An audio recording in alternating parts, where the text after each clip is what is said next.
देवेंद्रजी फडणवीस साहेब, उपमुख्यमंत्री एकनाथ शिंदे साहेब, आमचे नेते भारतीय जनता पार्टीचे प्रदेश अध्यक्ष रवींद्र चव्हाण साहेब आणि आमचे प्रभारी मान्य बावनकुळे साहेब यांच्या मार्गदर्शनाखाली आमच्या या 2 दिवस बैठका झाल्या। या बैठकीला भारतीय जनता पार्टीचे खासदार डॉक्टर भागवतजी कराड साहेब, शिवसेनेचे पालकमंत्री संजय शिरसाटजी, आमचे सहकारी आमदार अनुराधाताई चव्हाण, आमचे आमदार संजय केणेकरजी आणि शिवसेनेचे खासदार भुमरे साहेब, शिवसेनेच्या आमदार संजनाताई आणि बोरनारे साहेब, अशी सर्व मंडळी आणि आमचे जिल्हाध्यक्ष संजय खंबायतेजी, सुहास शिरसाटजी आणि शिवसेनेचे आमदार भुमरे बापू मोरे साहेब आणि आमचे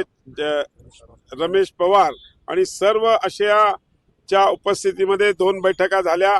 आणि या 2 बैठकीमध्ये भारतीय जनता पार्टी ही 27 ठिकाणी जिल्हा परिषदच्या निवडणुका लढतील आणि त्याच्याच खालचे गण पण ते लढतील। त्याच पद्धतीने शिवसेना हे 25 जिल्हा परिषदचे सर्कल लढतील आणि खालचे गण ते लढतील। फक्त 11 ठिकाण जे सिल्लोडचे आहेत तिकडे आमची मैत्रीपूर्वक लढत होणार आहे। आम्ही तिकडे